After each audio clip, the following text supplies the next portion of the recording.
I was feeling a bit warm. As I was going back to the hospital, it was very cold outside, but I was not cold. So I wondered, why am I not cold, yet it's freezing out, and my temperature is 36 degrees? How is this possible? So I still took a jacket, and I went to the hospital. And as I was waiting there, I took off the jacket completely and I sat. And I remember a nurse really yelled at me because of that. She told me, do you not see how cold it is out there? Are you trying to get pneumonia? Cover yourself up. Cover yourself up. And I told her, I'm not cold at all. She said, yeah, that's what COVID does to people. It makes you think you're fine, yet that's how pneumonia gets into your body. But you need to cover yourself up. So when I finally got to see a doctor, we talked about how I was feeling at that time. At that time, I had started feeling like kuna kahoma kanakuja, but haifiki. Hapa unafeel kama kuna kakikohozi kanagather, lakini it's not manifesting. I didn't have a runny nose. So the doctor told me as the days go by, you might feel a bit of fever, you might feel fatigue, you might even start diarrheaing. We talked about the whole experience, but at that point I wasn't feeling anything at all. And he told me it's a really good thing that I came in early and that I didn't try to self-medicate at all, because that's what most people do. You assume it's homa, unenda, and it's actually what even happened with most of the people who got it around me. They assumed it was homa and they started to self-medicate. So I started my COVID treatment journey. It was quite interesting. I got to realize the thing about COVID is that it's like this monster that's tailor-made for you. So your experience will not be the same as somebody else's. So when you compare notes with someone else, it will always sound like you're talking about two different diseases, such that somebody might think you're lying about your experience because it's not the same as another experience they had of. Of everyone around me who got it, mine was the mildest, to the point that I kept telling myself, maybe this is just the calm before the storm. Maybe it's about to hit me really hard. Maybe today is the day it hits me hard. Because I'd hear about, oh, so-and-so has been hospitalized, so-and-so is on oxygen. And then you start to feel guilty. Like, why am I the one who's having it easy when someone else? 1 minute you're all sunshine and flowers and you're bubbly and whatnot. The next you can barely move your feet because of the fatigue that hits you. The thing I learned is it's important to actually seek treatment early. You see, a lot of people don't give the correct information when they're going for testing, so even to find them becomes difficult. Early diagnosis really helps. Like for the people around me who came down with it, the reason, I suspect one of the reasons their cases were that serious was because they assumed it was homa, so they didn't see the need to, or maybe they didn't think to go and test for COVID and start the COVID treatment. I think actually vaccination is one of the reasons, a key reason why mine was very mild. Everyone else around me was not, all the other people who tested positive around me were not vaccinated. And their cases were, some of them ended up in hospital. And they really suffered through it. They really suffered through it, and I felt really bad about it. They really suffered through it. I didn't at all. So towards my recovery, as I recovered, Aga Khan told me the virus had died. By day 8 or so, the virus had already died in my system. I see a lot of carelessness out there, especially in people who know each other. You take precautions around strangers, but you will not around your friends, because you assume what's the worst is going to happen. We know each other, tunaweza kaa pamoja bila kuvaa mask. And that's how this virus is spreading. Surviving COVID-19 is told by Zainab Wandati, and she raises pertinent concerns there, and I think those will also be addressed here even as we talk about the changing face of COVID-19. Just a few months back, the face was that of an over 58 with underlying conditions, and clearly, as you can see, more and more younger people are being affected by COVID-19. And to help us understand more about why this disease seems to be a moving target, as health experts are calling it, we have Dr. Evans Amukoye with us in studio. He is the Director of Research and Development at KEMRI. We also have COVID-19 survivors, and we're joined by Dan Mwangi, who is a digital and innovation editor here at NTV. Joining us in the other studio, Towela Ngondi, who is a team therapist, and joining us from home is Muthoni Muigai, who is a learning designer. Thank you all for being part of this conversation. And Daktari, I'll start off with you. COVID-19, again, as I said, we started off with a certain face in mind. Over 58 with underlying conditions, take care of the old. But now, as we saw Zainab Wandati, she's pretty young. Why have we morphed to this? As the the virus continues to mutate, some of it actually becomes more virulent. That means that can actually affect you even if you don't have some of those underlying conditions, like immunosuppression or other things. So now, because this particular one, Delta, is actually more transmissible, it's more virulent, so it will affect even the people who could not have gotten severe disease get severe disease. Yeah. Okay, so of course COVID-19 is called SARS-CoV-2 because there was SARS-CoV-1, there was MERS-CoV, and as much as we said that then they were lethal, this one seems to be more lethal than them, right? Really, MERS was much more lethal. Oh, really? Yeah. How come? MERS, unfortunately, it was not so transmissible, but if you got it, up to about 40% died. That's a very huge number. This one you're talking about 2% or even less. Yeah. So are we talking about COVID-19 being unique because of how it is highly transmissible? Yes, very high transmissible. If you look at MERS and SARS, it really didn't affect many people and died off very quickly. But this other one here has gone all over the world, and is very transmissible. And the new variant is becoming more transmissible than even the earlier variant. Yeah. Okay, now today, as we're saying, we're reporting that younger and younger people are being affected severely by COVID-19, and actually in the Western world, ICUs are full of even children. Did you see this coming? We did not see that one coming. Coronavirus has been with us for a long time, and this is one of the coronaviruses. Generally, the children who are affected were the very young, prematures, newborn babies, and those kind of things. But the older children were not really getting very severe diseases. And even at the moment in Kenya, we're not seeing as much really. At least in one presentation, they did not see as many children in their place.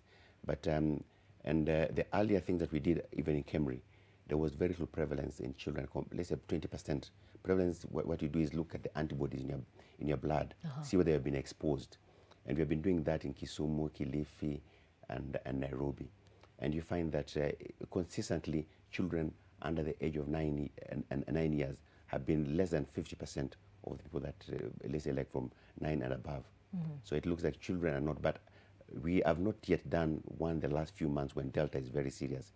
So I think probably the next few months when you do it, then we can come and see really now whether that age group has gone higher. But at the moment, the verdict is still out there. Okay. Yeah. All right. Let's hear from those that have survived this disease. And I'll start off with Towela. Towela, what is your story with COVID-19? I got COVID in March. I have an underlying condition because I'm asthmatic. And in March, I think we were in the middle of our third wave, and the Nairobi hospitals were completely full. And so when I went and I got tested, and yes, it was confirmed that I had COVID-19. And, you know, I live alone. And so one of the things that started happening is my body started shutting down, fatigue, aches, fever, headache, stomach was also running, and then I completely lost my appetite.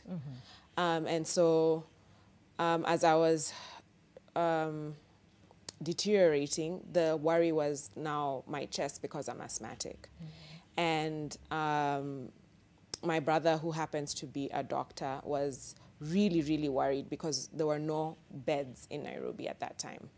It was really, really difficult. And even at Aga Khan, you needed to be either with chest pain, and at that point I didn't have chest pain, or have trouble breathing for you to be admitted. But then the worry was that my oxygen was getting low. And so before I completely deteriorated, my brother he works in Kinangop. He got an ambulance and he came and got me, and I went to Kinangop to be treated. And even in Kinangop, there were no there were no beds. And so I had to be treated in his room. And I was isolated in his room because he's a doctor on campus, and so that's how I was treated. I had, I think it started to, when I got to the hospital, my oxygen was late 70s, early 80s. And I mean, they put me on oxygen. They started on a round of antibiotics. I was on a steroid as well, and painkillers and the vitamins. And so I was like that for about a week. I was on medication for about a week, twice a day. Okay, and how bad did it get while in hospital? It got pretty bad. Like, I think about day 4 or 5, I couldn't, the breathing started being, it was very, very painful to breathe. So I'd take like shallow breaths. But then around day 4 or 5, I started having now problems with my asthma.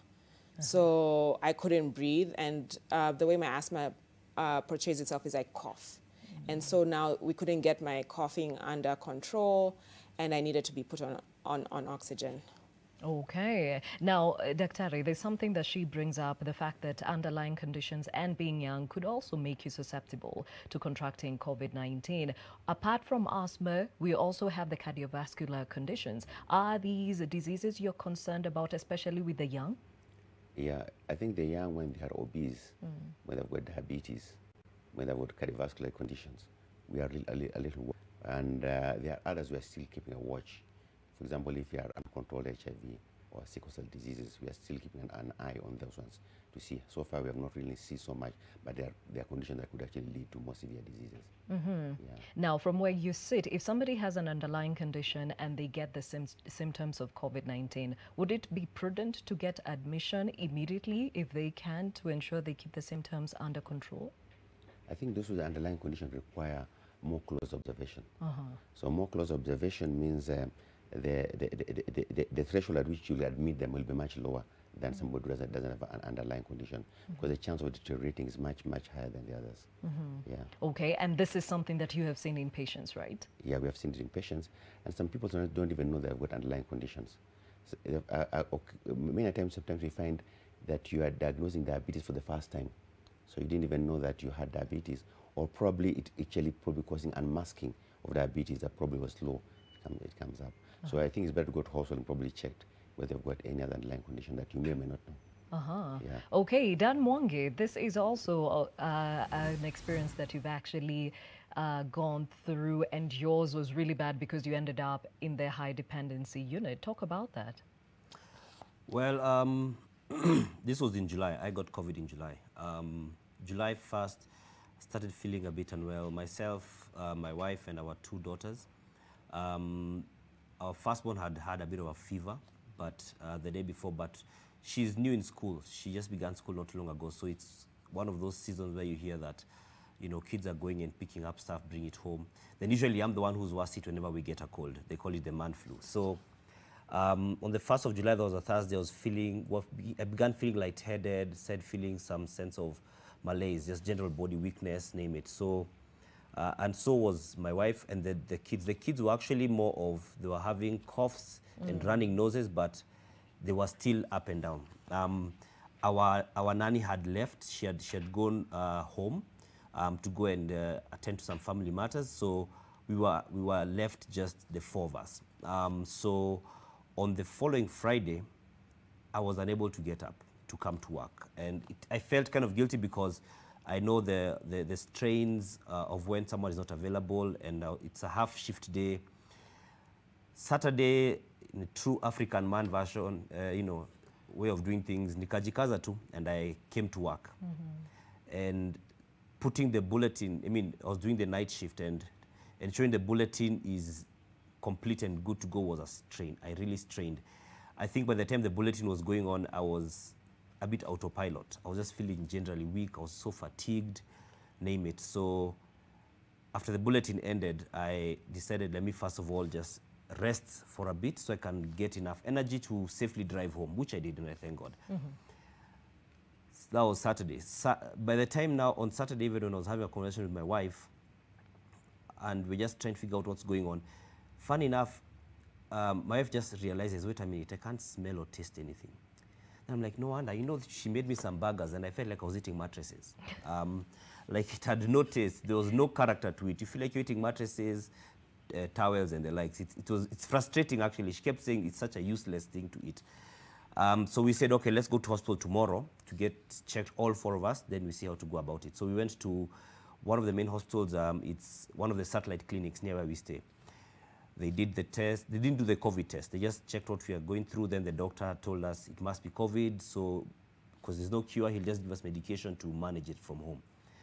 But he said, in case you need to do the test, you can go to the main hospital, especially if you need it just for your own peace of mind, as well as for work purposes, because HR would need that document. So we went back home with all our baggage of drugs. The next day we went to the main hospital for the test. We said we wouldn't let the kids go through it because they are both under 5. One is just 3 years, 9 months. The other is 2 years, 2.5 years. So we said we will not subject them to that. We've said that if we are positive, then we'll presume that they are positive or exposed. So anyway, we went for the test on the Monday. On Tuesday, 7:13 a.m., email comes in, positive, myself, my wife positive. So it meant now let's stay home. But I kept deteriorating as the days went along. I was getting weaker. I was having chills, which were painful. So you have chills all over your body, so you're feeling the pain. So you're shivering in 2 ways, because you're feeling pain and because it's the chill. I don't remember having any fever. I also had, started getting back pains. At a point I was wondering, is it that I was sitting badly in the sitting room? I started getting back pains. I was lightheaded. I was getting tired very fast. You know, usually you think of the symptoms you're told are concerning, when you hear there is shortness of breath. But for me, I never translated struggling to do small activities as shortness of breath or struggling to breathe. So I would help with the kids a bit, then I'm unable to do much. So I just end up sleeping. On the Thursday, I was in bed the whole day, inactive. So Friday, I mean, at a point I was saying, I felt like I really think I need to go to hospital. But I was like, how would I leave my wife to handle the kids? We're already struggling because we're both unwell. The kids are still there, unwell as well. But running around, and so it becomes even more demanding for us. So I felt like I'm abandoning her. So I struggled. So I said, you know what? Again, typical African man. I said, ntajikaza tu. Friday came, I was deteriorating. And let me just tell you, we have a strong circle of friends and family, neighbors who helped us out. They did a lot for us just to ease the burden. Shopping, just doing a lot for us. Friday evening, my wife says, I think you need to be admitted.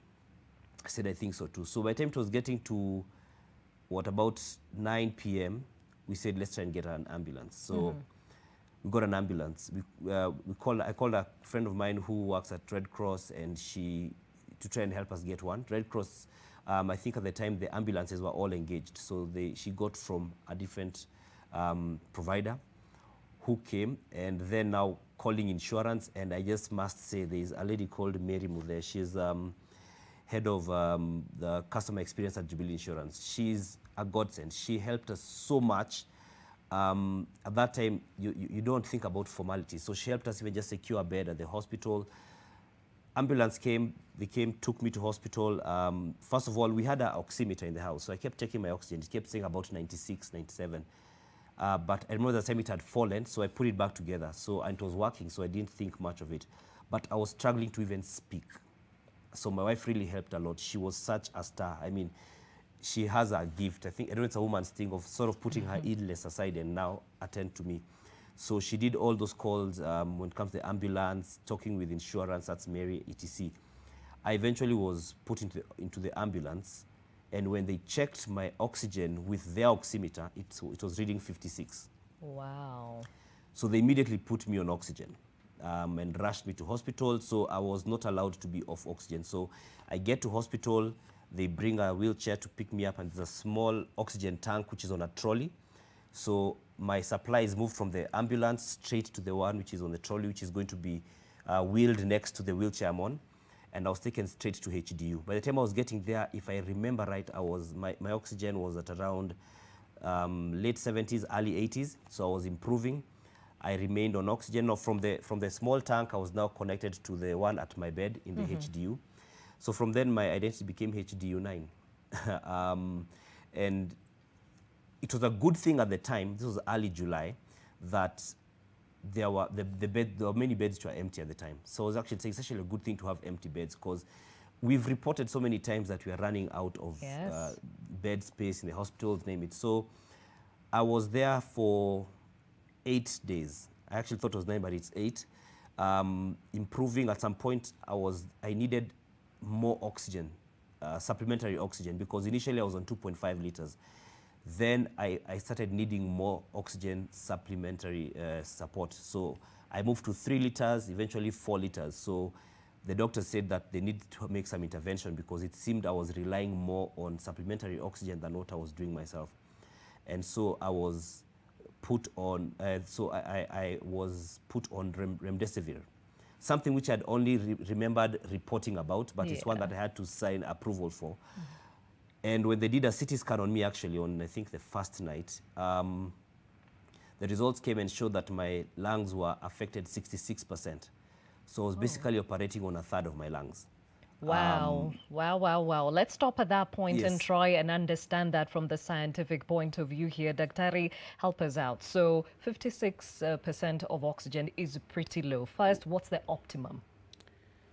You should be having around 95% and above. Anything below 90% is not good. Okay. So this disease is funny, because many people, they cannot survive at 56%. But in Corona and long time ago, something called PCP, the cystic urivency, pneumonia that used to affect the HIV those days before ARVs came. We could see people surviving, or at least being alive, with 60%. But below 60% is something that's really not compatible. But we're seeing a few of these now. And a problem is that sometimes with the Corona, you may be having what you call silent hypoxia. You don't even know that you really have that particular. You just feel a bit of breathlessness. That's why some people are actually even monitoring their oxygen, even if you're at home, just to make sure that you're not, because you can actually just drop dead or something, become very sick because of low oxygen without really realizing that you have got low oxygen. Now, he says he was told that his lungs were operating at the capacity of 66%. What does that mean? That means most of the lungs were not working. They are blocked. They are blocked with fluid. They are blocked with a lot of cells, so that they're a place where the oxygen can actually mix with blood, because the blood has come there, and then the carbon dioxide comes in, the oxygen goes in, in a place called alveoli. There are very few of them. Probably only about that percentage is the one that can actually work. And that means that you're required to work double hard for you to be able to give enough oxygen to all your tissues, including the brain. So what is this about this virus, and especially now that it's mutated, with the most lethal being the Delta variant? What is it about it that actually incapacitates you so much? It causes many things in your body. It causes what you call inflammation. Inflammation means your body starts swelling due to many things. The cells go high. Certain things that fight the disease, that come from the chemicals, we call them cytokines. They become very high. Sometimes they're so high that we call it cytokine storm. And that one there is supposed to help you. But instead of helping you, they destroy you. They hurt you. And therefore they recruit more fluids, they recruit more cells, and all those things. They produce more fiber, so your lung becomes tight. So while the body tries to fight that particular viruses, it might actually injure you. In fact, it's the body fighting the virus that is harming you than the virus itself, per se. Yeah, so apart from treating the virus, we actually sometimes reduce your immunity, because your immunity sometimes goes very high. That's why sometimes you find we're using medicines against certain of those cytokines are called interleukin-6, or against generally what you call steroids. But sometimes overuse of steroids, like they did in India, caused fungus to grow, what they're calling the black fungus, mucormycosis. So sometimes as you're giving those medication, you have to give at the right time, because if you give earlier on, for example, a steroid, and immunity is down and the virus is high, the virus might go higher and disappear slower. So you give it a certain time that now the inflammation is a problem and not the virus. So you have to find about the timing about giving the medications. Oh, wow. Yeah. Okay, so Dan, at this point, you're at 66%. They keep giving you oxygen. At what point did you actually start now improving? Excuse me, I was put on remdesivir, and I think from then, about 2 days into it is when I started now getting better. So even my reliance on supplementary oxygen was going down. So that was after about 5 days from my admission, into my admission. So I started getting better. But remember, I was not allowed to be away from that oxygen supply. So the small trolley that we're using, you go with it everywhere. You go with it to the bathroom, you go with it to the shower, you go with it when you're doing your physiotherapy, walking up and down the corridors. I was not allowed to be off the oxygen. But the thing is, I was put on the prongs, which are less than the mask. Yeah. Almost, the first night, after I was stabilized, the first night that happened. And, interestingly, when I was there for about 2 nights, my wife sends me a message that was quite telling. She says, "Hi, what's your NHIF number?" And I just knew, okay, here we go. So she was also admitted, but she was not admitted in HDU. She was in the normal COVID ward for 4 days. So she came 2 days after me and left 2 days before me. She was not as badly off as I was, thankfully. Okay, all right. Now let's hear from Muthoni Mugai before we take a short break. Just understand your journey with COVID-19. Yeah, thanks. So I contracted COVID-19 in October last year. So the new Delta had not come up. And I remember it was on a Friday. I was at work. It was maybe like towards the end of the month. And while I was at work, I started to sneeze a bit. And then I was like, I'm probably having allergies. But then I started to feel like my nose was getting blocked. So I took an antihistamine because I get allergies. So I took an antihistamine. Then as the day progressed, I just started to feel weak and extremely tired. And it wasn't a really busy day at work. So I was just like, I'm not sure I understand what's going on, but I'm just going to go home early and rest. So I got home, I was in bed by 7. I felt really tired, and when I woke up the next, like in the night, I started to cough, like profusely cough.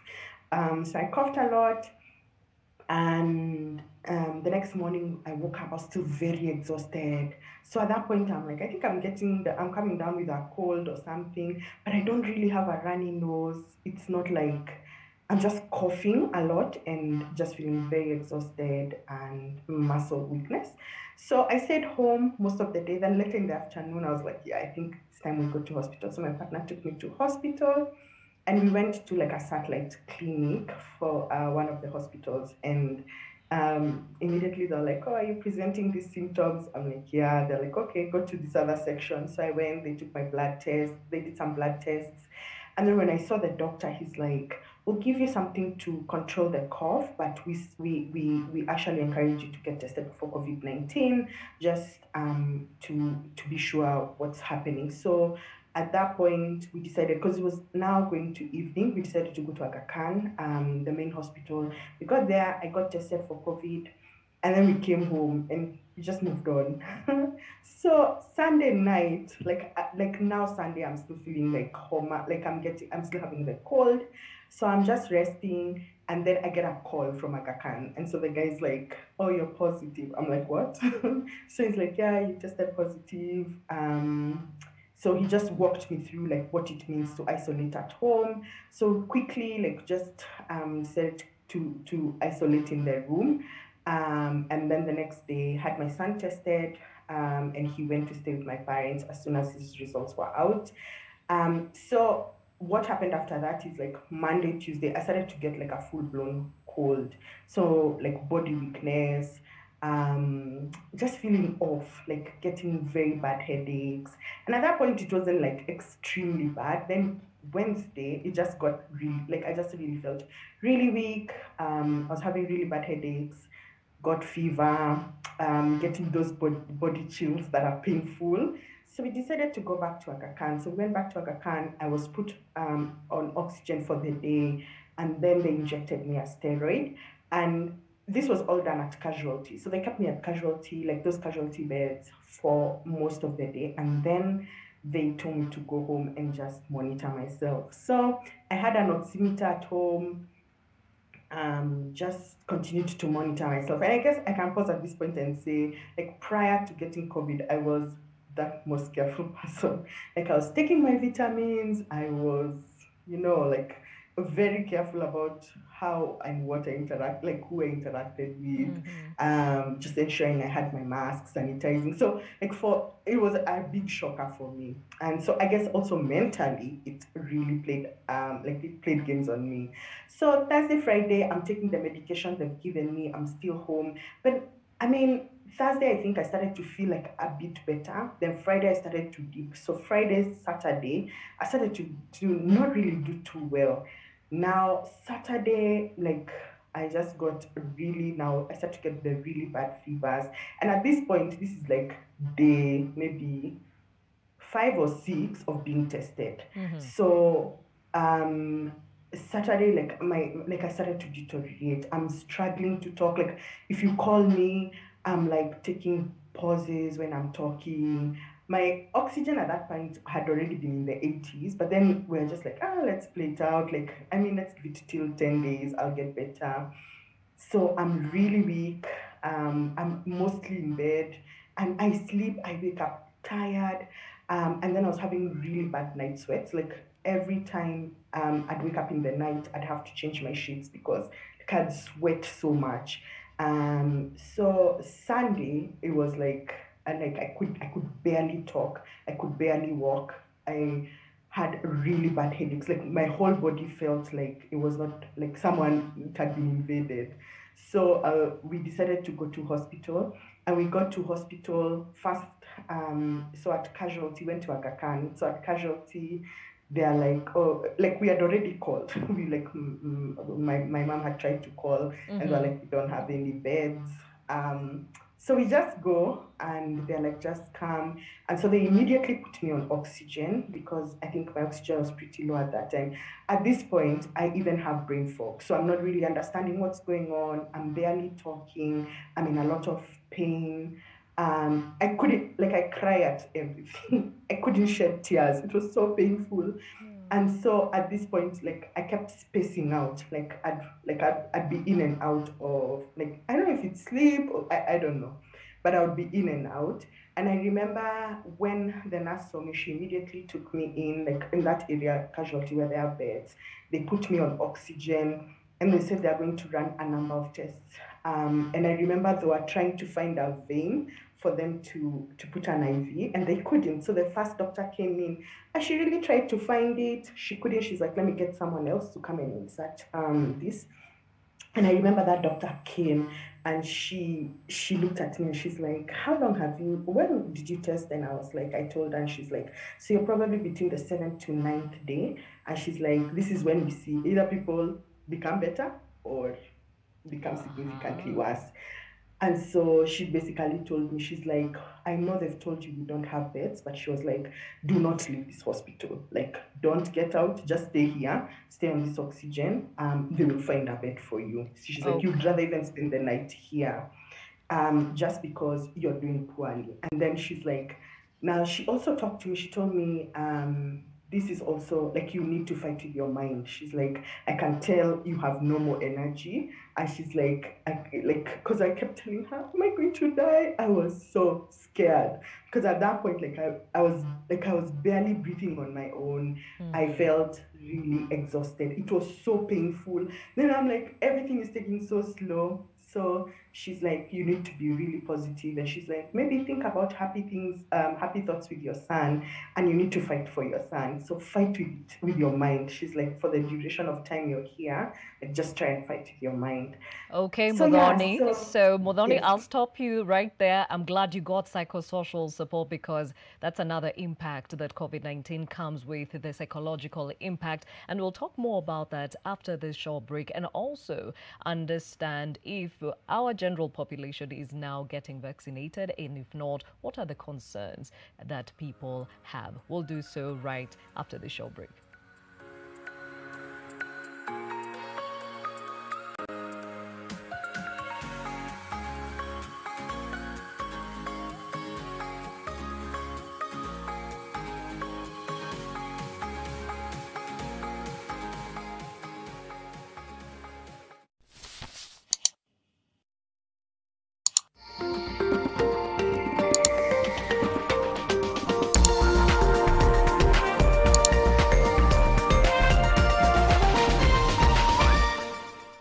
Kingdom Bank, a subsidiary of the Cooperative Bank of Kenya, welcomes you and your business to all our 17 branches in key towns across Kenya. Come open your business account today and get immediate access to mobile banking, debit card services, and more. In addition, you can earn a good interest on your deposit. Let's do business together. We too are you. Did you know at Ruiru Mabati Factory, we offer free delivery within the same day? Did you know at Ruiru Mabati Factory, you can open an account and lipa pole pole at your convenience? Did you know at Ruiru Mabati Factory, you can get customized sizes according to your roof plan to avoid wastage? Call us now on 0111 050 700. Ruiru Mabati Factory, mali safi kwa bei poa.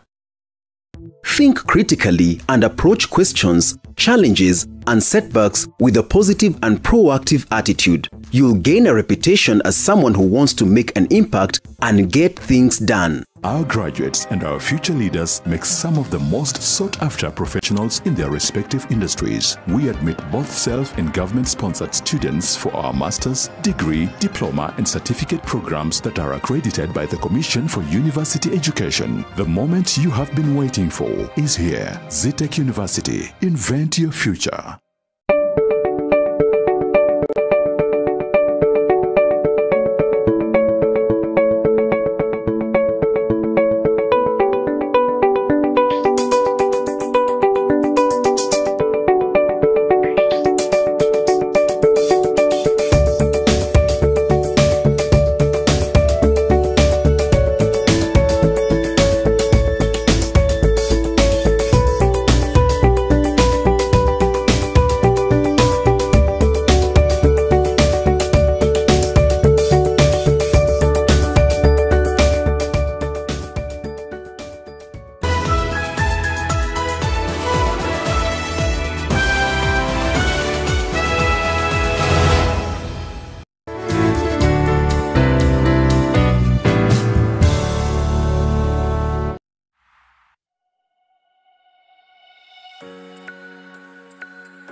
Thank you for staying with your world. My name is Gladys Gachanja. Today we are discussing the changing face of COVID-19, and this comes from the patients that have contracted COVID-19 and of course the moving target that is this disease. And helping us along with this conversation, Dr. Evan Samukoye, who is the Director Research and Development at KEMRI, Dan Mwangi, Digital and Innovation Editor at NTV, Towela Ngondi, Team Therapist, and of course Modoni Muigai, who is a learning designer, and the three of them are actually COVID-19 survivors.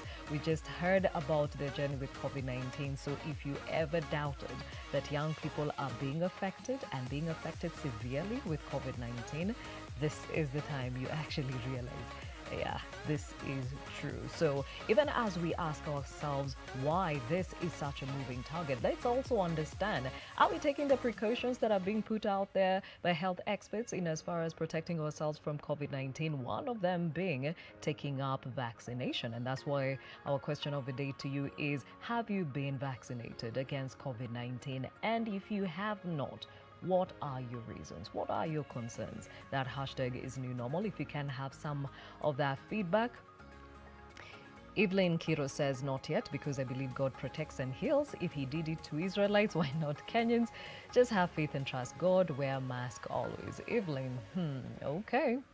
Daktari says, I have been vaccinated. I did it on Friday. I had sworn that I wouldn't, but I lost 5 close friends and very young guys to this Delta variant. I thought I better just get it. I'm waiting for the second dosage and encouraging young people to get vaccinated. This Delta variant doesn't respect age. Very true, George. Keno says, never. I have not been vaccinated. We are still healing. Healing from what exactly? Tell us more, Keno. Joe Karaoke, yes, and side effects are crazy. Just be prepared for it. And we'll talk more about that in a moment. Sumaya Cheng says, I'm breastfeeding and I'm not ready for the side effects since I have a newborn. Well, Sumaya, there is reports and actually suggestions that pregnant women and breastfeeding mothers can actually safely take this vaccination. Hilary Kihuga says, I got my first jab just the other day and I have not turned into a zombie like many people suggest. Again, it is reacting differently for different people. Well, we'll talk a lot about these as we go along. And Faith Kananu here with the last one says, not yet, got tired of going to the vaccination center.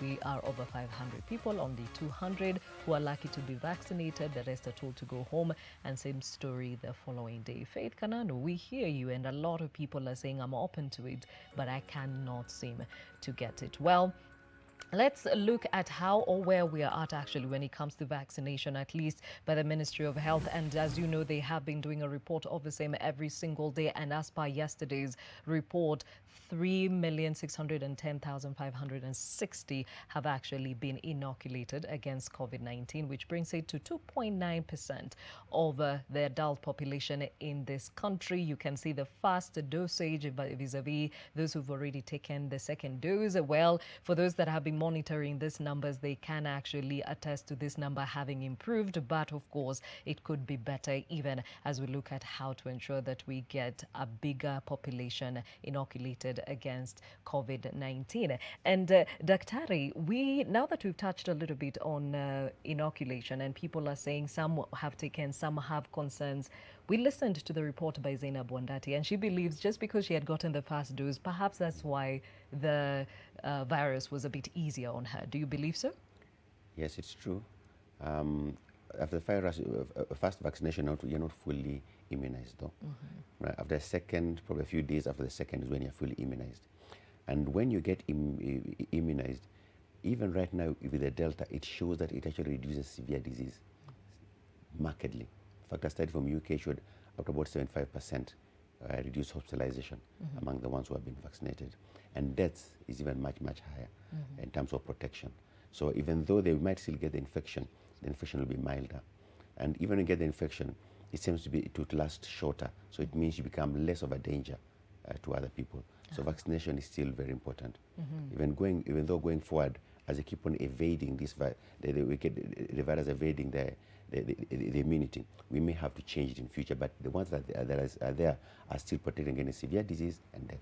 Okay, all right. And speaking of those that have survived this condition, Mudhoni, you were saying you're in hospital, you're being given psychosocial support, and you're being told you've got to fight this disease, starting with your psyche. How long were you in hospital? How bad did it get?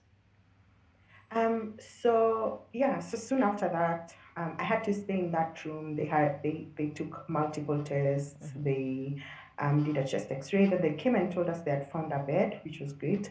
But it would take a bit of time because they needed to prepare it, and then just the processes of the hospital. Yes. So at that point, I'm on oxygen. I think I even passed that at some point because I was in a lot of pain. My head was I had such bad headaches and body aches and chills. So I was admitted, and I stayed in hospital for, I think, 7 days, if I'm not wrong. And the first 4 days were probably the worst because I was still on oxygen. And soon after, they started, as soon as they admitted me, I guess the next day, they started to inject, to give me insulin. And I remember at first, when they came with insulin, I was like, why am I getting insulin? What's happening? And they said my sugar was elevated. And the reason I realized, and at first I was like, what do you mean my sugar's elevated? So they said it could be as a result of the steroid that we're giving you, but we're going to closely monitor you. So my sugars were pretty high through my stay in hospital, and even after, and I'll talk about that, but I come from a family of diabetics, so I knew of course that kind of scared me because I'm young. I mean, what do you mean I have to take insulin? So the first 4 days for me were really horrible. I could barely talk. My breathing was really labored. I would get those chills. And then there's a thing about isolation that does to you. It was okay being in the house and you could hear people talk, but now you're in a hospital, there are all these like machines beeping around you. Yeah, so it was a bit like, for me mentally it did a number on me, and just also like just also trying to recover. And then when people find, I remember I mentioned this to you, Gladys, like I was very afraid of the stigma that comes. Like, I think it was still that time people were still contracting COVID, and I remember I told my mom, like, don't tell people I have COVID. Like, I don't want all those many calls. Of course, people ended up finding out, but then people would call and want to talk. And I'm really struggling to talk. So I really want to talk to you people, but like it would tire me out. So after a phone call, I would have to rest. So I stayed for 7 days, and I was probably on oxygen, maybe 10 days, and I was probably on oxygen for like 6 of those days, and then they took me out of oxygen and observed me for a night, 2 nights, for actually 2 nights. So yeah, I wasn't there for 7 days. So maybe by the 5th day they took off the oxygen, and then now started to observe me to see how I did. And I remember the first day they took it out. After a few hours, they came back. They're like, the oxygen is dropping. So they put me back on oxygen and said, we try again tomorrow and see how you fare. And then yeah, so then I stayed with it, and then they took it out, and I stabilized that day. Then they discharged me the next day. All right.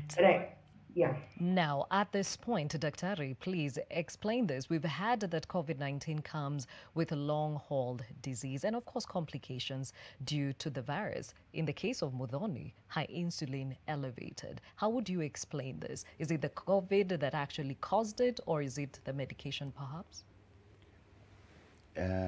Sugars and COVID are a bit complicated. We think once you have diabetes, you can actually get more COVID, more severe COVID. If you have got COVID that's, diabetes that was still not overt, it might unmask it. So you might unmask it. And even people who have got very well controlled diabetes, when they get infection or other diseases, the sugars go up in the skies. So when the infection is controlled, it might go down sometimes to normal, and you think you don't have diabetes, but it's called honeymoon period. It'll still come back later. And then there is also steroids. Part of the side effects of steroid is also high sugars. So when they give you steroids, it can actually cause that also. Okay. Yeah. All right. Now, talking about complications, there are those that have said they've even gotten clots due to COVID-19. Explain this.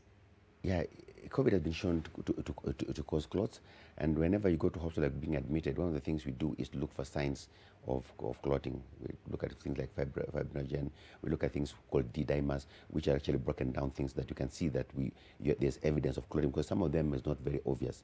There could be small clots that are causing probably even part of the lungs a problem there, and they can actually affect even your kidneys and even other places, probably even the pancreas. That's why even the insulin is going up. So it can affect many parts of your body.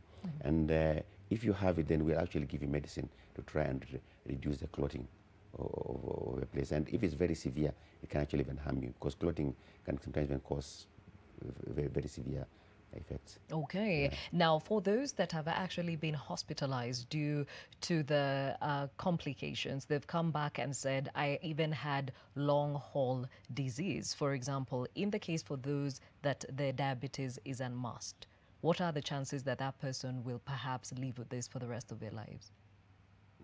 Now, the long haul just means that it has persisted for a long period. By 2 weeks, most people should get better. Okay. But it's persisting more than a month, some people have started calling it long haul. But a lot of people, the studies, they're looking at about 12 weeks to see how many people still have symptoms. Either the same symptoms persisting or even new symptoms that may appear. Some of the symptoms, as one of the lady said, could be part of actually the disease itself. The fear for the disease. When you get somebody admitted in ICU, under those things, they are coming out, you will not be the same. The trauma you have had, it's like post-traumatic kind of thing. Yeah. So they are, and also the fear that you might have died, and all those things there. So there are other things that could be because of the virus. Sometimes it could be because of the conditions around that particular area there. So the long haul, and also the inflammation, what I talk about the swelling, might persist even for a long time. So the lungs can continue becoming tighter. You can get the heart, because the heart also, you find that I've got also those receptors for the virus. Yes. And they can continue getting inflamed and give you problems with the heart. So there are many other areas, even kidney, any part of the body can actually be affected by long haul. Fortunately for most people, if you take, for example, for 3 months and take 6 months, you'll find fewer and fewer. So we're still following up to see whether they all get cured or not. It is true that if you had diabetes that was already there and masked, and then even if it goes down, it'll come back, as we said earlier on. Okay. If it was because of other conditions, because the drugs or so on, that will disappear and it'll disappear forever if it's because of that one there. So it's just good that if you have the sugars, even if it goes normal, it's always good to keep on checking regularly. Or if you have symptoms like of diabetes, passing out of urine, drinking out of water, those kind of things, it's always good just to once in a while to check it. Okay. Yeah. Now, one thing you have noticed, I'm sure, is that out of the 3 panelists, the survivors, all of them had symptoms, but they kind of delayed going to hospital because they thought it was a flu, you know, or I can handle this, and it's not too bad until it actually got really bad. And at times it's because the symptoms are a moving target. Yeah. I have something, somebody else cannot recognize this. Why?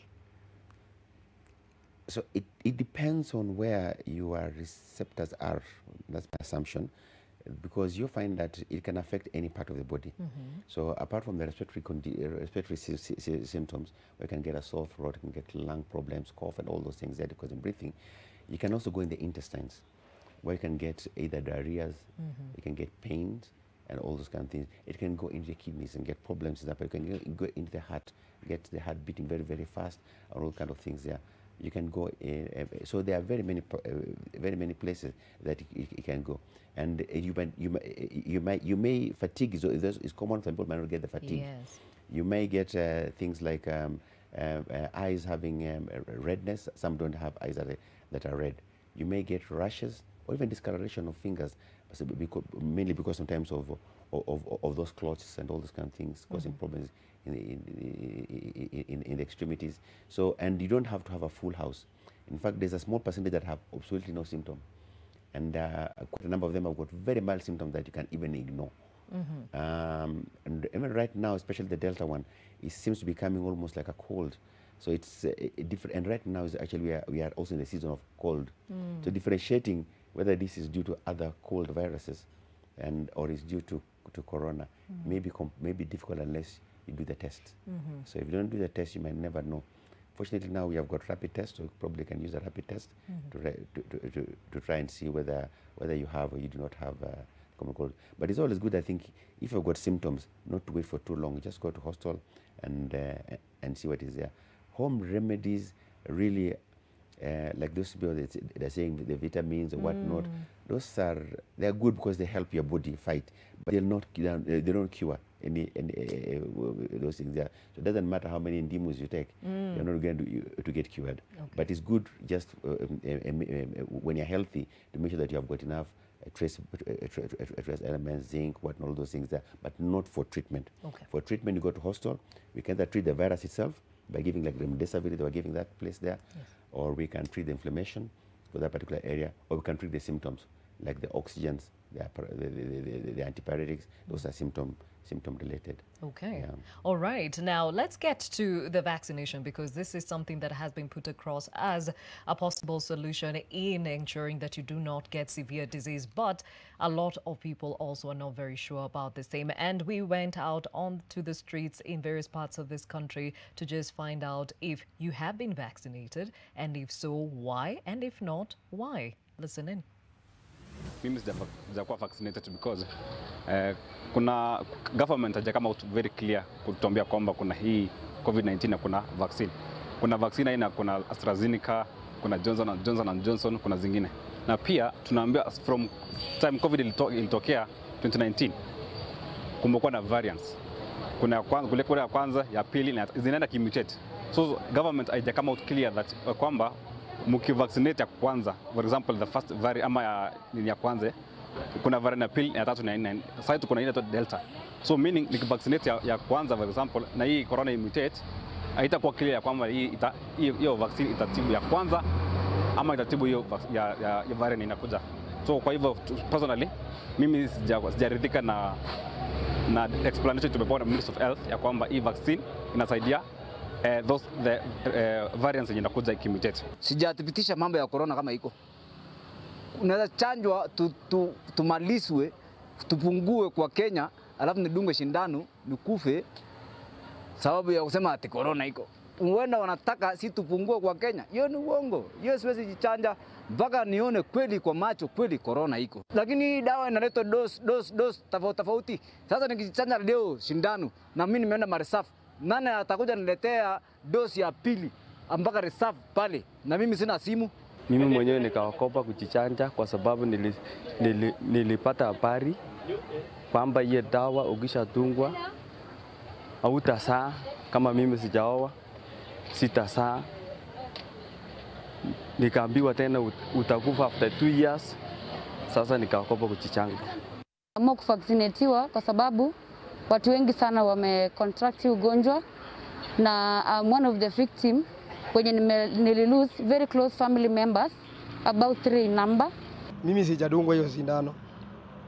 Na kenye kinifanya nikaogopa kudungwa hiyo sindano, tulisikia kuna effect fulani iko nayo. Haito kidungwa itaweza kuaffect ukue mgonjwa zaidi. Na usidiwe na ukufe. Wengi wamekufa. Tuliambiwa hivyo. Haya, ukienda hospitali kuuliza hiyo dawa, kitu ya kwanza wanakupima. HIV kwanza unapimwa.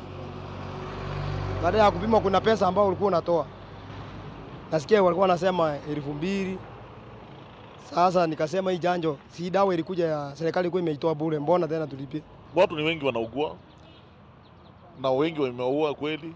Ni watu wajitolee waende wakadungwe shindani. Lakini kama inafaa kwanza mtu kabla hujadungwa shindani ujue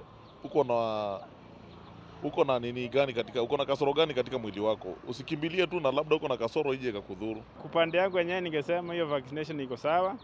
Sababu hata mimi mwenyewe nishadungwa. So sijaona madhara yote, mimi naona tu iko sawa.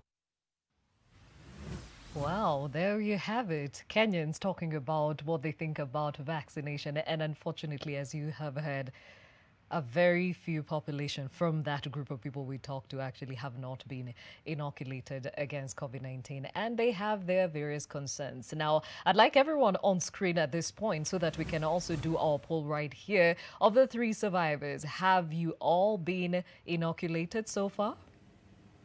Hands up, hands up. Anyone who's been inoculated? All right. Okay, Dan, you're the guy here and not inoculated yet. What are your concerns? So, I'll be honest, I was procrastinating initially. So there's a time when the office was organizing for guys to go and get it, and I was out of town. When I came back, I think that window had closed, but nonetheless, I mean, I have to admit, I was just procrastinating and putting it off. Interestingly, my wife and I spoke about it just the week before we got hit by Delta. And we were saying, yes, we're going to go. So we're planning on going the following week. We're trying to now see when we'd get time that's sufficient and sort out our logistics in terms of the kids and the likes. And so I did not. And now, from the 3 of us, I'm the newest survivor in town of the 3 of us. So, and maybe something I'd also just like guide us, because I've had a lot of different narratives about how soon can you get the vaccine after recovering from COVID-19. So some people will tell you 3 months, some will say 1 month, some will say 6 months. I even had someone saying that if you already had COVID, it means your body has experienced, so it has begun to kind of know how to fight it, so you may not need to be vaccinated. So there's a number of theories. So the plan that my wife and I had was to do it at the end of this month, which is next week, this coming week and next week. And we said we will not do it at the same time, just in case the symptoms kind of hit us. We're not down at the same time. Okay, fair enough, fair enough. Let me hear from the ladies. Modoni, how soon after you recovered did you get your vaccination? So I got the vaccination as soon as they came. Like, I was like, because I got COVID prior to vaccines coming. So as soon as they came, I got my first shot. And then I took a while before I got my second shot because my first shot, I had a few symptoms, but then I did get my second shot, and I was fine. But I had purpose. That was like, once this vaccine is here, I am not going to take a chance to go through what I went through again. All right. How about you, Tawela? How soon after you got well? I waited for 60 days. I was told to wait for 60 days, so I waited for 60 days. And then when my 60 days were up, they were not doing the first dose of AstraZeneca. So I had to wait again until hospitals were giving us the first dose of AstraZeneca. Did you have any symptoms? Yes, I was, I got the chills, I got the aches, I had a headache, and I also lost my appetite for about 4 days. Okay. Yes. All right. And did you have concerns about the vaccine before you got it? No, I think because of the trauma of getting COVID, I was just like, I'm not giving myself another opportunity to get COVID again. Okay. All right. So with Daktari, I think Dana has raised pertinent issues, and I think even listening to Kenyans, there are many concerns out there in as far as vaccination is concerned. First of all, how soon after contracting COVID-19 should a patient think about inoculation? I think the earlier the better, but the best would be at least a month. But even if you do it 2 weeks, it's not a problem. The idea is that you don't want to give them the antibodies that are still in your body, a lot of them. So if you take about a month, that will be it will be the most ideal. It'll actually even act as a booster because already you had some kind of exposure.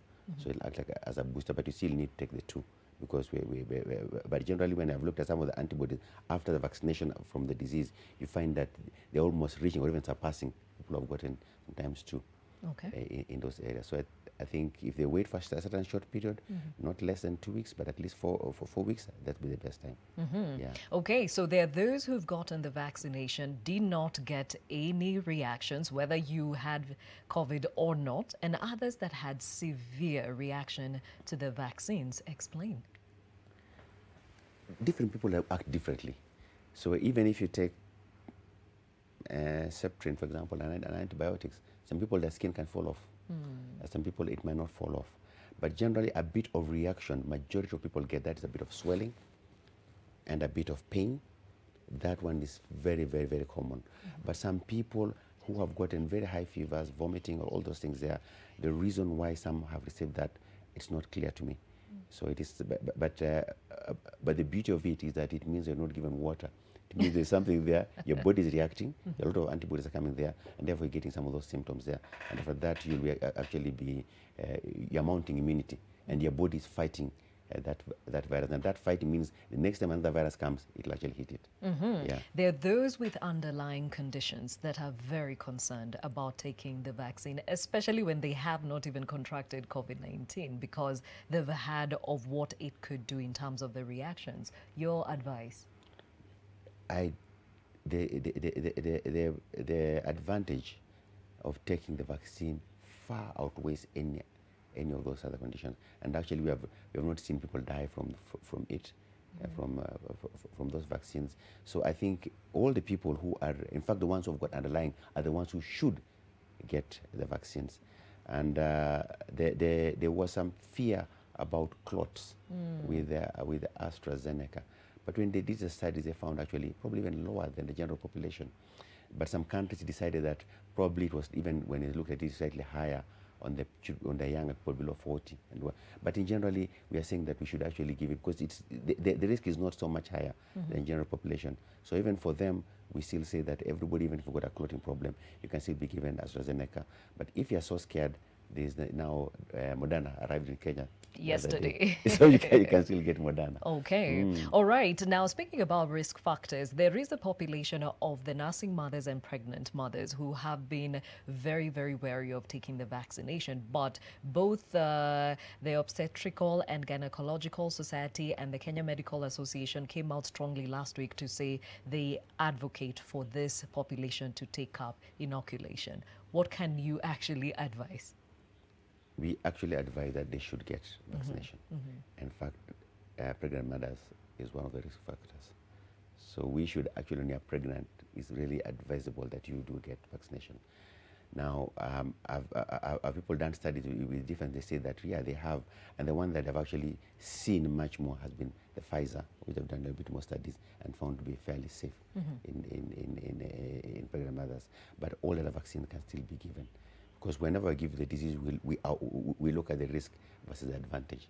And the risk from getting the natural disease is so much higher than for the vaccine. Okay. Yeah. Now, when I take it as a mother and I'm pregnant, how do I protect the child? Do they tell us the science behind it? The science behind protecting the mother yes, in uterus. Yeah, in the uterus. Yeah, in the uterus, what happens is that you do produce a certain immunity, which includes antibodies, which can cross the placenta. It includes cells, which don't cross the placenta, the so-called T cells and so on. And those antibodies, when they go out, and you know, as I told you earlier on, most coronaviruses at birth, if you get them at birth, or a premature children, they tend to get more severe diseases. So during that particular places, we call passive immunity. The antibodies that have come to the baby will protect the child for that particular short period. Okay. Until, yeah. All right. Yeah. Interesting perspectives. And now, remember, we went across the country asking if the population has been vaccinated, and if not, why. A lot more still coming in. Listening. Sindano sijadungwa. Juu sasa, first of all, hii kitu availability yake kuipata ni ngumu sana. Mimi ile kitu naweza aji government, tunataka kudungwa sana, lakini availability ya hiyo chanjo ndio hatuna. So I can urge the government to bring the vaccines to the dispensaries. Wakati huu sijachanjwa kwa sababu watu wamekuwa wengi. So nikifika hapo katika kituo cha Sigoni, watu tunaambiwa tujiandikishe. So muda unasonga sana na inabidi mtu arudi kazini. So watu wamekuwa wengi kushinda wenye wanatudunga hiyo shindano. Mimi hii shindano bado sijadungwa, maana hii shindano nimesikia kutokana na wale watu wamedungwa iko na effect mingi sana. Maana hii ni virus unawekwa ya kuzuia ile virus nyingine.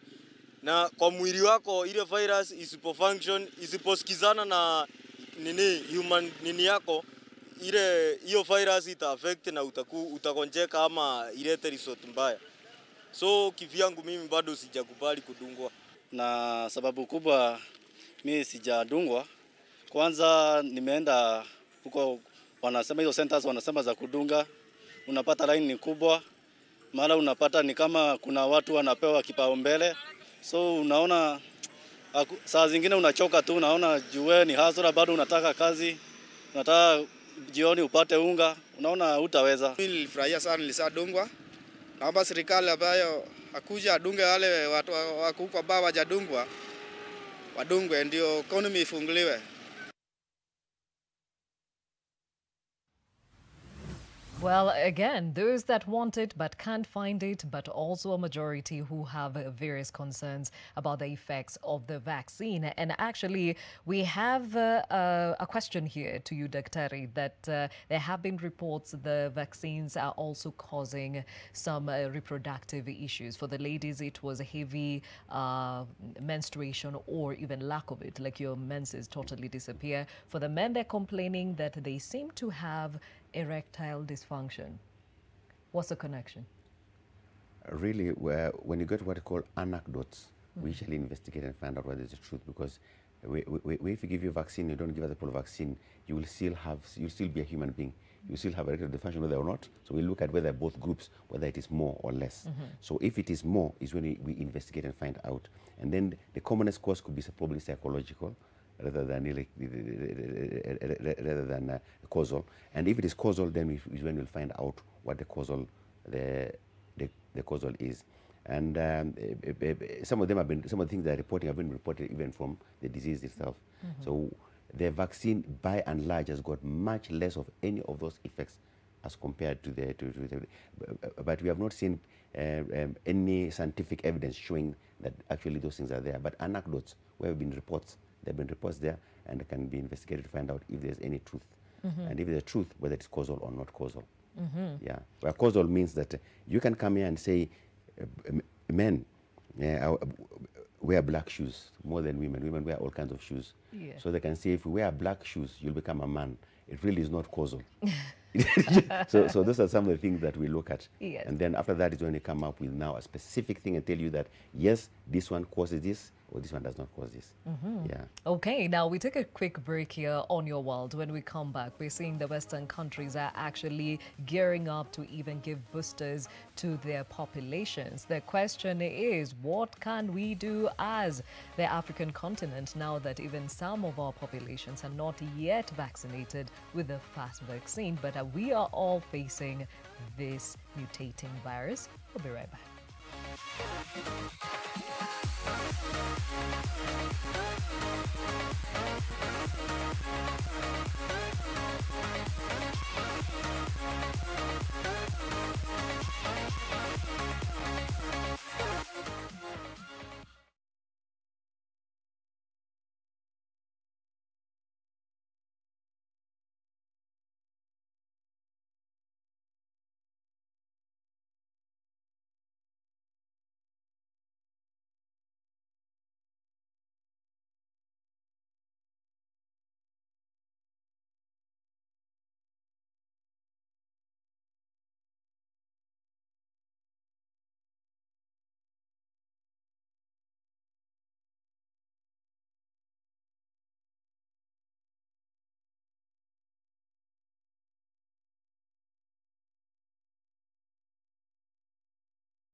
It is Your World. My name is Gladys Gachanja. Today, the conversation, the changing face of COVID-19, and Dr. Evans Amukoye, Director Research and Development at KEMRI, Dan Mwangi, Towela Ngondi, and of course Modoni Muigai, who all have survived COVID-19, are also here to give us their experiences as we understand the science behind this mutating virus from Daktari. And even as we ask you that question, have you been vaccinated against COVID-19? If not, why? A lot of truths and realities and myths also are coming out of these vox pops, and let's see what you have to say on the socials. That hashtag is new normal. Edward Gikonyo says guys are dying left, right and center because of the Delta variant, especially Mashinani, where they are saying Corona near Nairobi. Deaths are underreported.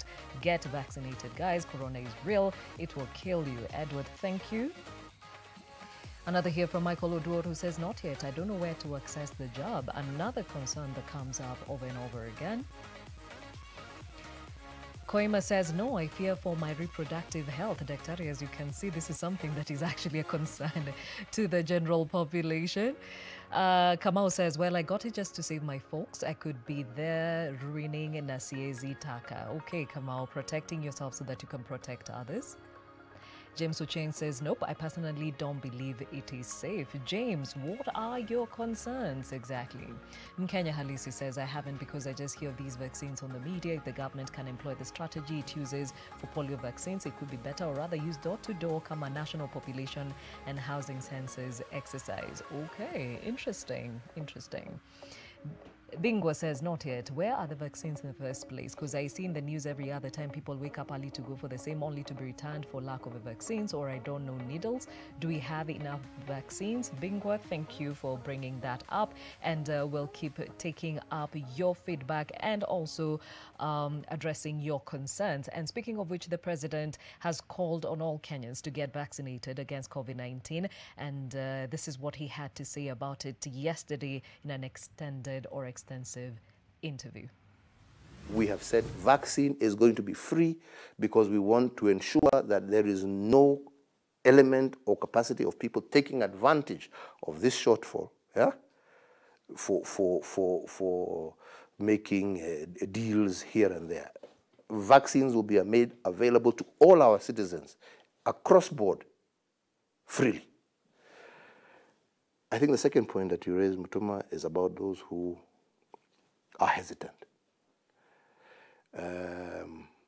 We are not going to force anybody. It will be your decision whether you want to take or not. But I truly would encourage, especially those who are in that most vulnerable bracket, those 50 or even 45 and above, those with comorbidities, that it is essential that you be vaccinated. And I will appeal to all those. I think we have now enough research done, yeah, that has actually proved that these vaccines are actually helping as opposed to harming. President Uhuru Kenyatta reiterating the importance of vaccination and, of course, also saying now that we are getting more and more vaccines getting into the country, that Kenyans will actually be able to access the same. Well, at this point, I'm just curious, Dan, now that you've gotten the answers from Daktari, do you have any other concerns in as far as the vaccine is concerned? No, I think my concern was just really after how long am I safe enough to go and get the jab after, you know, my recovery. All right. And seeing that you are also working in the newsroom, you've seen the effects of this virus, both within the newsroom and without, and hearing people who say, hii kitu haiko, what do you say? Wow, it's unfortunate. And the thing is, to some extent, you can't entirely blame them because I think it's our human nature that until you feel something tangibly, until you experience something or see it, like you're hearing the guy there, excuse me, saying that until he sees someone who has COVID, he's not seen someone who has got COVID. So it's really unfortunate. And for me, especially in the newsroom, one of the things that I usually, and guys in the newsroom know I'm quite passionate about, is about just saying, let's stay safe. I remember when I was in my bed in the HDU, and that's when there was the Kiamba by-elections campaigns, and then eventually the by-election itself. And I just looked and I'm like, this is potentially disaster. I'm like, if you guys know what us guys in this place are feeling or are going through, you wouldn't be doing that. And for me, I felt like a line that came to mind was, they will come for you and prey on you with their fangs, and you will pay with your lungs. You know, so I mean, for me, I see the aspect of people saying they don't really believe it, but some things you don't want to believe by experiencing it firsthand. Just believe by believing those of us who've actually shared our stories. We didn't sit in a room and get coached and told what to say. So I think it's just important for guys to take care. And something that Zainab mentioned in her narration is that there's a thing of trusting the people who, I mean, throwing caution out the window, like the people who you're close to, your friends, your family. I mean, it's unfortunate you're seeing a leader leaders who are big on, who are maybe pushing this agenda, are the ones who are leading in flouting it. You have one who's having a birthday party with no rules being followed. So I think it's, for those of us who've been there, you don't want your lungs to get that there. You don't want to be a place where you can't breathe well. And it's expensive to get COVID treatment. It's really expensive. I'm really privileged. I'm grateful that I have insurance cover that covered me, because the bill for my wife and I came to almost 700,000 shillings. Wow. Had it been up to me, I'd have told them, discharge me. If God heals me, he heals me, you know. kama mbaya mbaya. Yeah. Tawela, just listening to everyone else saying we do not believe in this, I will not get vaccinated. What are your thoughts? For me, it's just you don't want to get this disease. And even like when I had COVID, I would just tell guys, you just don't want to get to where you're at, where you're admitted, you can't breathe. You're actually even fighting with the doctors because what they, like for me, I was fighting with my doctor because he's telling me to cough out the mucus and I'm just like, this thing is so painful. I can't do it. And so you don't need to see something to believe that it's there.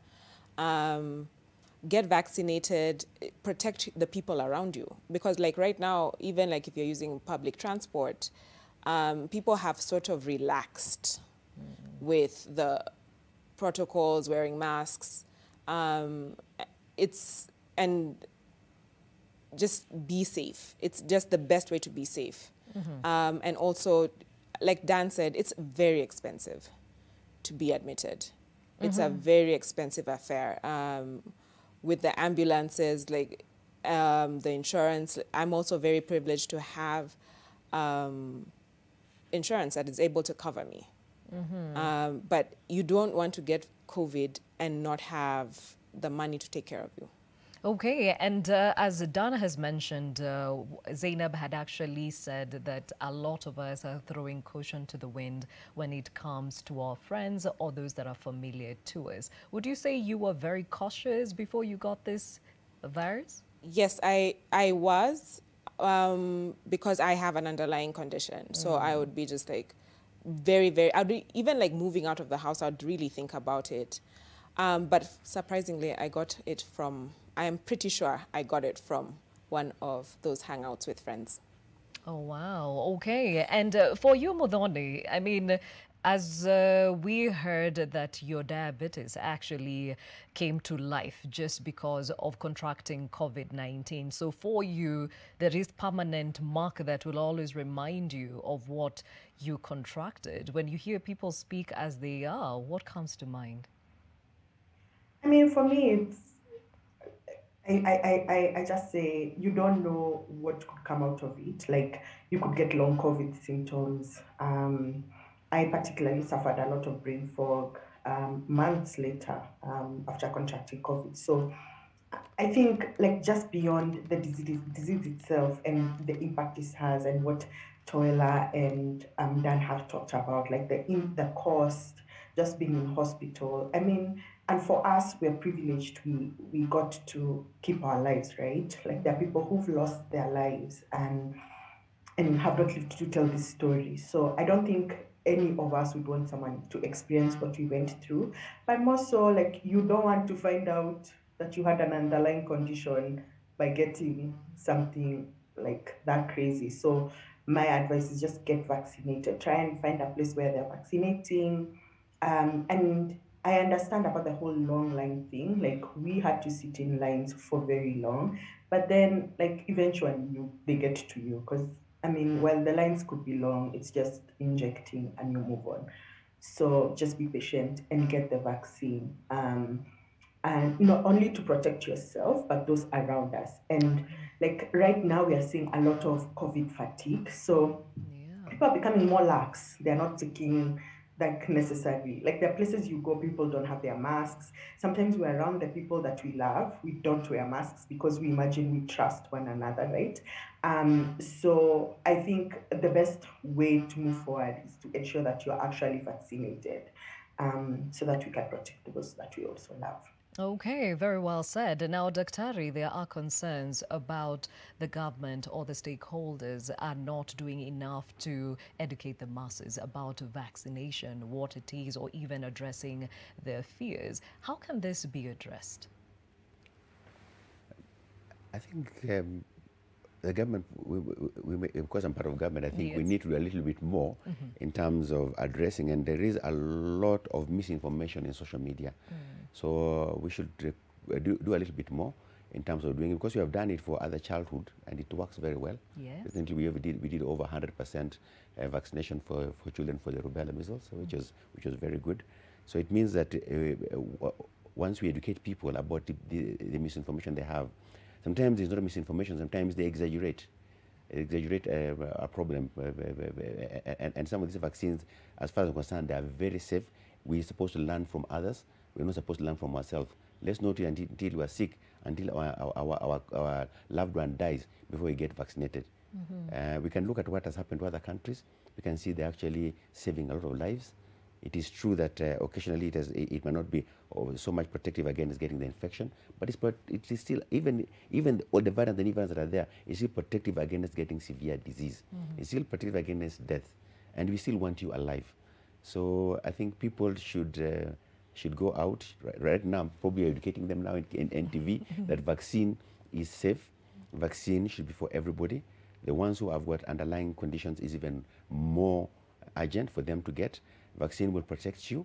Vaccine also reduces the time at which you get the virus in your body, and therefore protect your loved ones. You yourself might get a mild disease, but somebody close to you might get a more severe disease. Okay, now this forum is just a pocket of very few others that are actually actively having these conversations to ensure that we deal with the COVID fatigue, as Modoni is talking about. And I always go back to when the country was facing HIV, the prevalence of HIV, and there was intentional messaging put out there to the population so that we know what HIV is, the impact of the same, and the importance of protecting yourself from the same. Why are we not seeing the same when it comes to COVID-19?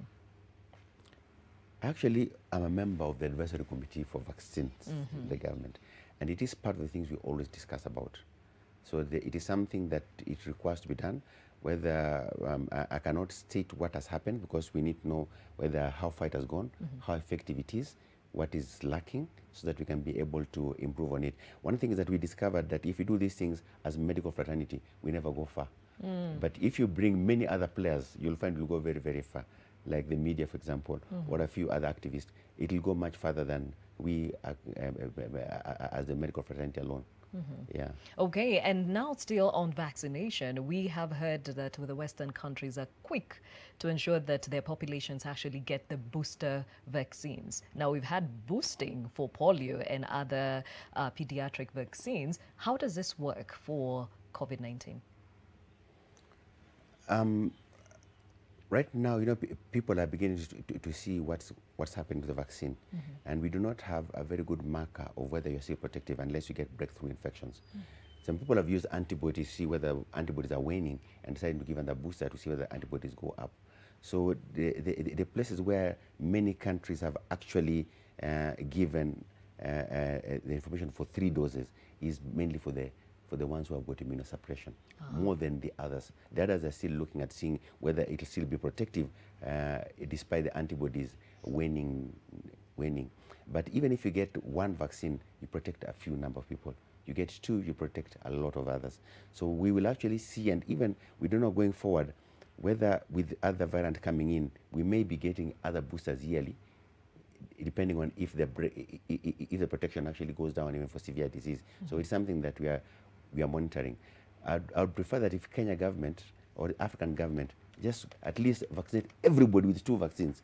For those that are 2, Johnson & Johnson have been giving 1, but at least everybody is vaccinated, fully vaccinated, and then we can go for the second one, except for the third one, except for the immunosuppressed, where we still need more information. But it looks like in some countries, it looks like people who are already on drugs for after transplant, people who are on steroids for a long time, people who are not well controlled HIV, they actually respond very well. But if they're not very well, they might require boosters. So these are the people that we can start thinking about now, but not the general population until we've vaccinated everybody with at least 2 vaccines. Okay. All right. So Kenyans, talk to us across the country. Migori, Nakuru County, now tell us what they think about vaccination and if they've taken it up at all. Niende nichanjwe juu kuna wale hata familia yangu kuna wale washadungwa kama mama yangu ashapata chanjo mara 2. Mimi pia napanga pia nipate vaccine. Kitu ambayo nimesikia hata naitamani nipokee ni ila they have not become open enough. Watu wanatafuta lakini ni kidogo, hiyo mambo yake ya kidogo ndio inatumaliza. Mimi nilikuwa naona the government should spend enough money to bring the medicine to all of us, because why others are not the others? Sisi tunaona tu kwa TV. There is no vaccination on the ground at all. There is no vaccination. So we are still urging the government to bring this vaccination to the ground, because we are the people. At the end of the day, when you forget about me and there's what we call reinfection, it will be nothing. Sijachanjwa manake serikali haijatuletea huku kwetu, yani katika kijiji chetu hatujaona watu wakichanjwa. Sasa serikali tunawaisihi wafanye bidii. Sijachanjwa, lakini kuanzia kesho lazima nitafuta kituo chochote ambacho kinapeana hizo jabs. Sasa ingine kwenda kupanga foleni ndefu huko, maana sijui unaenda unaambia hakuna. Sasa hiyo ndio nilifanya nikakawia, lakini sasa nimejitolea kwa sababu ni kitu ambacho kitanisaidia. Hapa tuko na shida ya Covid. Tuna center za kudungiwa. Tukiambiwa ni hospitali, ukienda hospitali huwezi jua ni wapi, sababu medical unakuta kila shughuli ni nyingi huko. Lakini kwa sasa tulisikia wafanyikazi wa serikali ndio wanadungwa kwanza hizo shindano. Sisi timu mahasura saa haijatufikia. Kwa ombi letu tungeomba tu serikali ituletee kila mahali kwa kijiji, kwa nyumba, ndio ili tudungwe sisi wote. Sijawahi kupata hii dawa. Mahali mimi wakati tulienda huko Moro, tulipanga laini ikafika jioni. Mimi nikakoza, nikarudi nyumbani. Sasa si kuipata. Hata nilikuwa naitamani sana mimi nikuje niipate tu. Mimi ningependa kama haki tutapata hii chanjo na hii ugonjwa ituondokee haki. Mimi ningeshukuru serikali tusimamie tu. Kwetu tudaijua mambo ya hiyo shindano. Tuliambia kwa hiyo shindano ukidungwa ukiwa under 20 to 30 unakuwa wewe mgonjwa. Si tuliogopaga. Kwa mtaa yetu tungetaka tu utusaidie, tukuje utuelezee venye kuko juu tudunga gwisisi. Si kwa kikwetu, yani si kwa kikwetu. Tuliambia hiyo ni mbaya. A majority of those vox pops actually addressing the fact that I want to be vaccinated, but I cannot get it. So again, this is a very good forum, perhaps for even the government to understand what more needs to be done to ensure that the population takes up the inoculation as it should. And even as we bring this conversation to a close, I'd like to just, engage our COVID-19 survivors. And I'll start off with you, Modhoni. When you think about your experience, you also touched on the fact that there's a time you were so scared about the stigma. How would people think about you when they hear that you contracted COVID-19? But today, here you are talking about it. Why? I think at that point, because I saw a couple of my friends go through stigma, I guess that's where I got the fear from. But right now, I'm like, I'm sharing my story whenever I can, because I just don't want people to imagine, like, I think for young people, a lot of us had thrown caution to the wind in the sense that, oh, it's only for the older generation or people with pre-existing conditions. And I mean, as you can see the people on screen now, none of us have any pre-existing condition. I mean, none of us knew we had pre-existing conditions other than Toila. And two, we are young and we contracted COVID and had to be admitted. So I think at this point, sharing our story, and I guess this is to everyone out there who's contracted COVID-19 and survived and has a story to share, should actually be sharing it in their own circles, in their own way, just to continue to create more awareness. Because I feel like beyond what has been shared, clearly there's a lack of awareness, even about the vaccines and the effects and where to get it. So I guess we also have a duty amongst ourselves to just continue to tell the story and to create awareness on the disease and just, how to protect yourself and to keep yourself safe. All right. Tawela? For me, it's just, the reason why I'm here is really the education aspect. This disease can actually kill you. And I said, if I had stayed home and I was not admitted, I would definitely have died. And so you don't want this disease to catch you at a time or at all. So for me, just being able to educate being able to just say, you know, you can get vaccinated and it's okay. Like there are side effects, but they're not fatal. And yes, I also had to stand in line for a couple of hours to get my first dose. But if you stick it out, you will get vaccinated. Yeah. Okay, clearly where there's a will, there's a way. Now, Dan Mwangi, we're both journalists. It's one thing to report about the pandemic. It's another to be part of the news. Yes, this is a perfect example that I am not the one doing an interview. I am on the other side of the microphones, and it's one thing to tell these stories. Some of those things start popping up into life when you're in that hospital bed. You hear remdesivir and you're like, we covered that. I remember when we did a story that WHO has given some caution about it, etc. We're seeing people who are throwing caution to the wind because of the example being set, the guard being let down, the laws that are being put in place are just being disregarded. And for me, the reality is, one, it takes a toll on your physical health, which is one of the main things, you know, regards to your breathing, the pains you have, the headaches, lightheadedness, you don't have appetite. So like I hardly ate for about 5 days or so. So it's really difficult. It takes a toll on that, but also takes a toll on your mental health, takes a toll on your faith, if you're a person of faith, as I am, takes a toll on your faith, takes a toll even just emotionally. I remember when I was in hospital, I was in a very, what could I call it, a melancholic space. I wanted to be in my own space. I didn't want to interact with people. I was just in a sort of sinking space.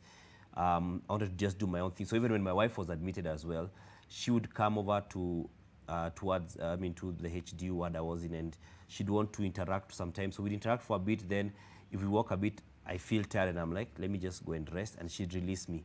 And I think guys just don't want to get there. It takes a toll even on your faith, like I said. It takes a toll even on your mental health. Yeah. And one thing I'll say here unashamedly is that I reached out because I knew that I may be in a space that's not the healthiest of it all, be it spiritually or mentally. So I was deliberate about just, even in my blah kind of space, I reached out to my senior pastor at my church AIC in Ngong Road, Reverend Chris Mwalwa, just to let him know where I'm at. And then I reached out to a lady called Mary Musau, who's a therapist who I see. I mean, it's almost, again, stigmatizing to say that you see a therapist, but it's not because I'm crazy, it's because I've gotten to learn the value of a balanced life, and you actually get to appreciate it more when you engage with a therapist, and I'm sure Toela would agree with that. So it also helped a lot. I mean, if anything, I have another session with her this afternoon. Okay.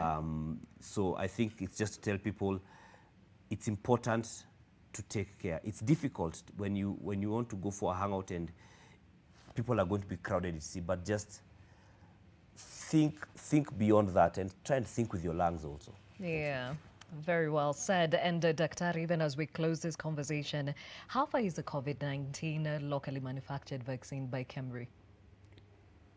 I don't know whether I'm very competent to discuss that, but there is a committee that has been formed. The chair is from Kemri, our chair of Kemri. There is funds the government has put aside to start doing it. There is discussions about either starting with the fill and finish while we're doing further research to produce an antigen. There is also some ongoing research to produce our own antigen within Kemri. But meanwhile, the fill and finish will be using the one that are already in the market.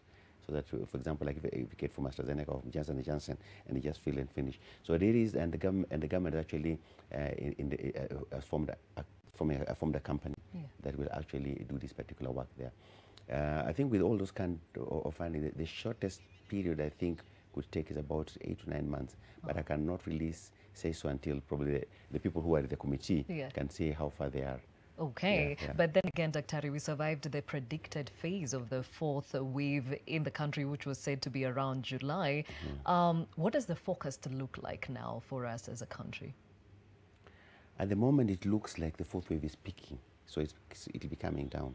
Now, going forward, When you asked that question before I came, I asked our modelers, and they told us that they have not really gotten all the information to put together, because what they need to know is the total number of people who have been vaccinated, all be vaccinated, where any other variant that maybe emerging, because we've got these variants of concerns, like the ones we're talking about, and the variants of interest that we are monitoring to see if any of them is becoming severe.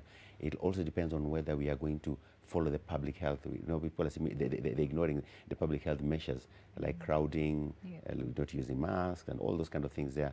Those are things that we put in, and then we can see whether the next prediction of how it will be.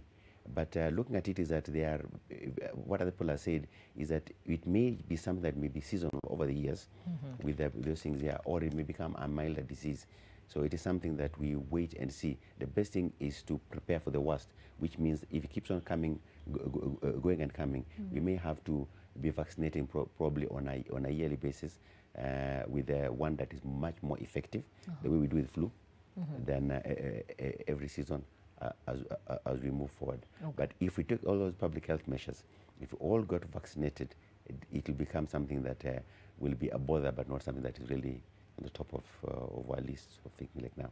Yeah. All right. And that is Dr. Evans Amukoye, who is the Director of Research and Development at KEMRI. And we were also joined by Dan Mwangi, Digital and Innovation Editor here at NTV, who is a COVID-19 survivor. Towe Langondi, teen therapist, also a COVID-19 survivor.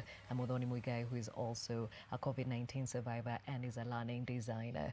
And even as we wrap up this conversation, I'm told that you're still talking to us as you tell us if you've been inoculated, and if not, what are your concerns? Let's have that. Bob says, why are those vaccinated still contracting the virus and some dying if it's effective? All right. A good question. Helena Marie says, long queues, a lot of waiting only to be told to go home and come the following day. Another here, Walter says, I cannot be vaccinated, no reason. Really? Walter. Doreen Kambua says there's nothing like vaccination in remote area like Ngurumani, Kajiado County, tunasikia kwa TV na radio. Joel Otango says, yes, got all the 2 jabs, not regretting. If there is a third one, I'll still go for it. Well, Joel has a very open mind and really wants to stay safe. Pauline Moya says, masking up, social distancing, and getting vaccinated are all layers of protection. Each on its own provides a certain mountain of protection, vaccines having the highest efficacy. Now, Daktari, I think you should just answer, and this would be a reiteration to an answer you've given earlier. Why are those vaccinated still contracting the virus and some dying if this vaccine is effective?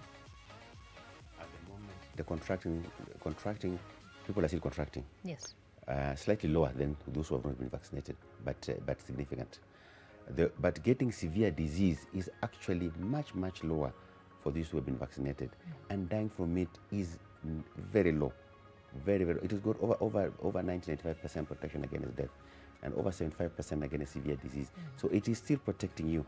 So the vaccination, when you get it, you might still get the infection, therefore you still have to wear the masks, you still have to do social distancing, because you might still get it, you might still now give it to somebody else who is not vaccinated, who the chance of dying and getting severe disease becomes higher. So I still encourage everybody to get vaccinated. All right. Yeah. Daktari has said it, and I think it's been said over and over again, even with our panelists and some of the feedback we even got from the regions. It is important for you to actually get inoculated and also ensure that you follow those COVID-19 protocols so that you ensure you protect yourself and those around you. Now, tomorrow, my colleague Victor Kiprop will be focusing on agribusiness and the youth. Yes, it has been said to be a lucrative industry, and this has been affirmed by the pandemic. However, are the youth equipped with enough knowledge on how to make a success out of it? We answer this and other questions from 7 a.m. tomorrow. See you then.